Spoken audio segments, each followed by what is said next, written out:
guys, it's already the second day and nire-retouch ko na lang yung mga pants kasi may mga red designs yan na i-hand paint namin and yeah.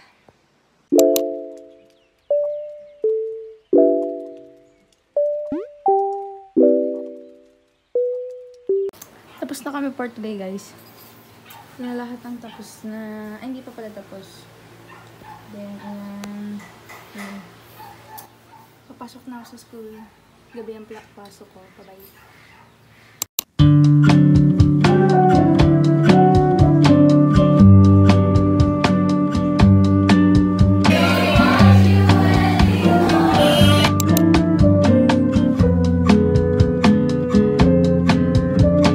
Hi guys, so it's Wednesday today and ang dami ko pang gagawin. I'm so tired just thinking of everything I have to do.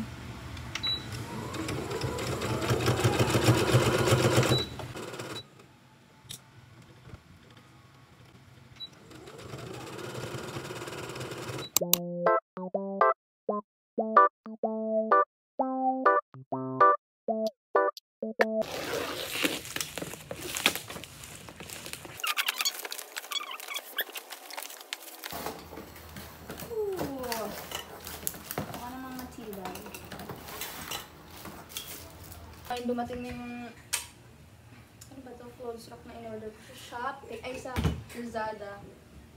1,200. Medyo malaki nga siya sa expectations ko. Pero maganda naman. And, i-assemble na namin siya. Thunder, pakita ka. Pakita ka! Dali na! Buka ka. Oh, tara. Paka mo ito.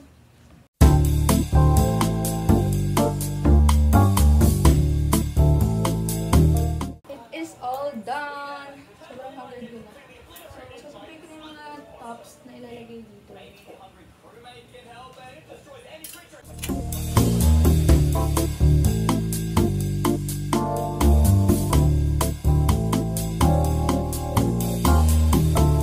This is how it looks like after.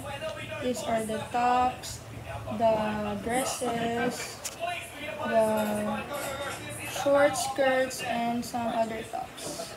That's how it looks like after 2 hours of arranging.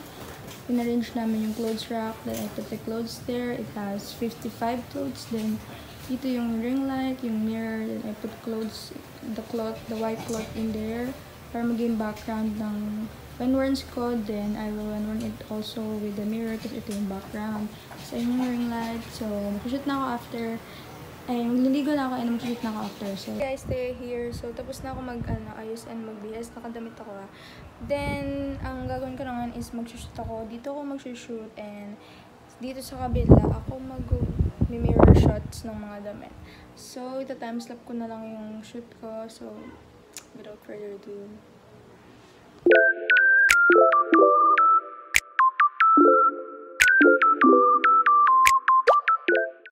1 hour, 9 pieces pa lang ata.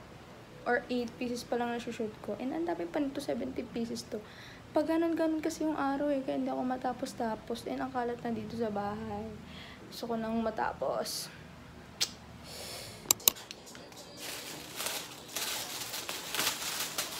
And it arrived today. So late. Or it arrived. Thanks to my Lalamove driver. Salute. Kahit 5 hours na dineliver to, sobrang nag-deliver niya pa din.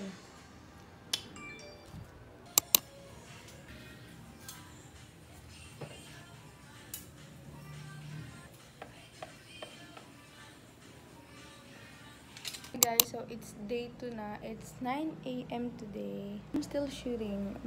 Aga ko nagising mga 7:30 to prep. Naligo na rin ako and ito na yung shoot ko. Skirts, then dresses. And this is my outfit. Naka-tank top lang ako para ma-cinch yung waist and makita yung skirts. So, day 2 of shooting. Tingnan yung setup. Shoot break and I'm drinking my homemade iced coffee. I'm pa-energized. Nahantok pa ako So, this is how my setup look like. Napakagulo. Ganyan ang setup ko. White background, then yung rack, then this tripod, then ring light. Guys, so it's already 12 noon and kakatapos ko lang mag-shoot. Ang kalat-kalat na. Tinanggal ko na yung white background kasi ginamit ko siya din. Niligpit ko na yung mga ginamit kong gamit. So,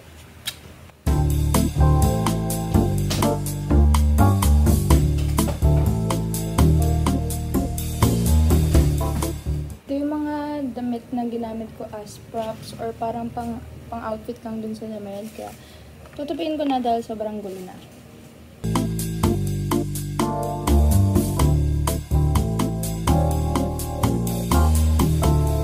Guys, so nagpe-prep ako kasi meron kami meeting ng mga ka-groupings ko para sa pagsasaling assignment agad. Kaya, this is my outfit. Tank top and yoga pants. Ito lang. I'm done. Alis na ako. Bye guys. Ito na yung outfit ko guys. Nagpalit ako ng damit dahil ang kati ng damit, di ko alam kung bakit. Nag-baby tea na lang ako. Tapos, double bag ba tawag dito? Tapos headphone. Alis na ako. Bye. Wait lang!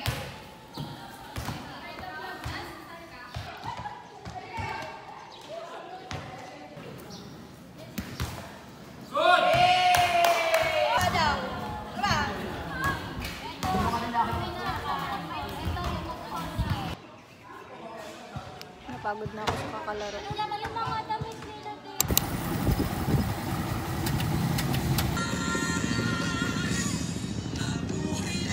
Naglalakad na ako pa uwi.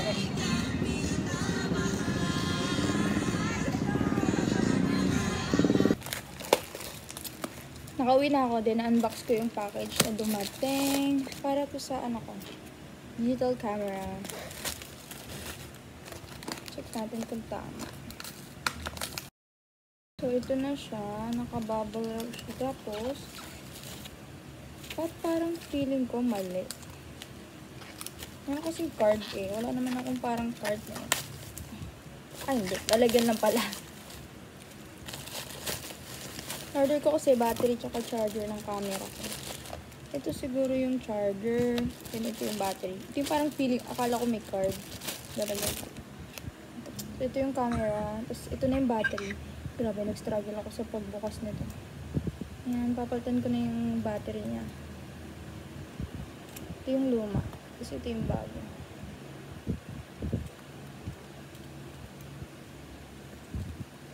Paano ito buksan, love? Dito? Yung parang may button sa taas. Dito nga. Ito? Hindi. Ito? Yan. Ano? Long press? Click mo lang.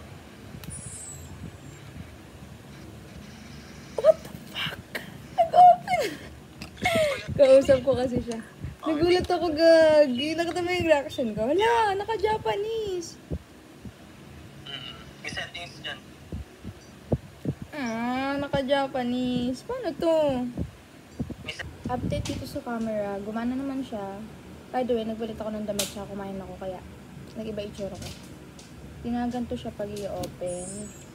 Ganyan. Nagana naman siya. Pero, yung keys niya, parang may problema pa sa keys niya dito.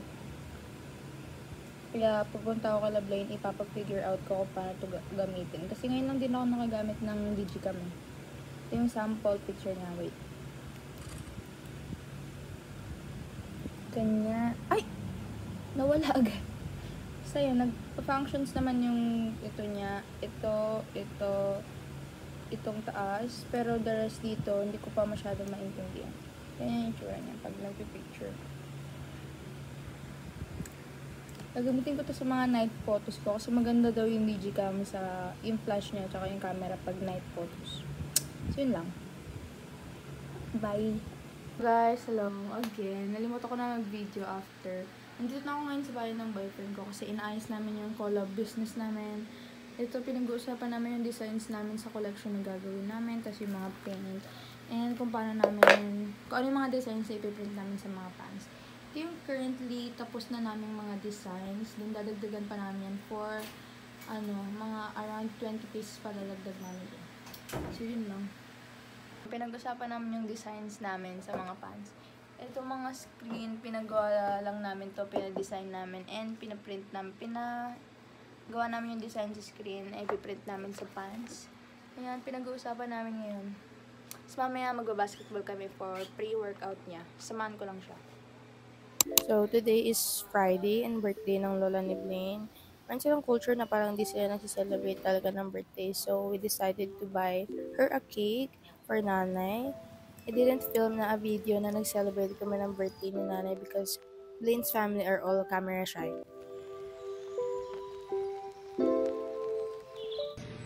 Tapos, pag i-flood mo, aangat mo. Before we start asking, we learned this on TikTok and YouTube. We are trying to learn screen printing because it is much easier than hand-painted pants. We also have hand-painted pants on our shop, but it takes 1 week to make or 3 days to make. Kaya we decided to do screen printing na for efficient work.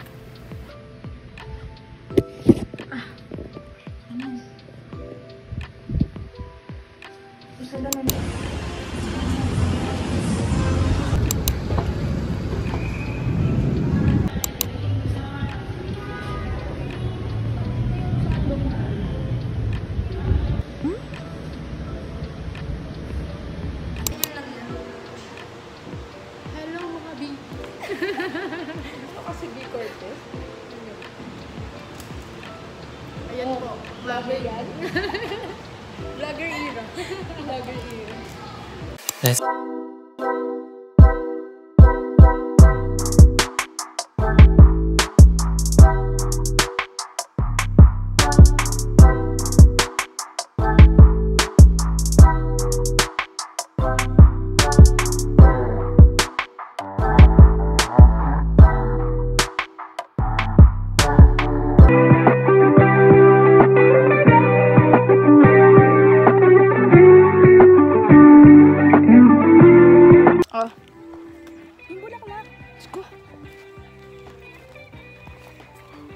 So, today po, nandito kami sa Cavite.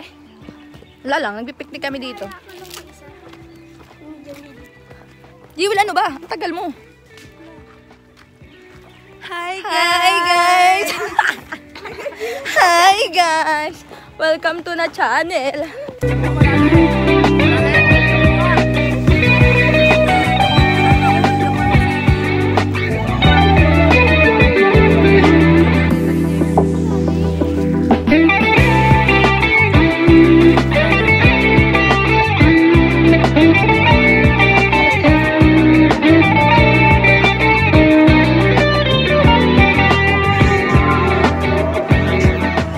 Sa lingkuranan. O, diretso na ka. Sunod na ka dito sa sunod. Maagi pa ka dito sa machine.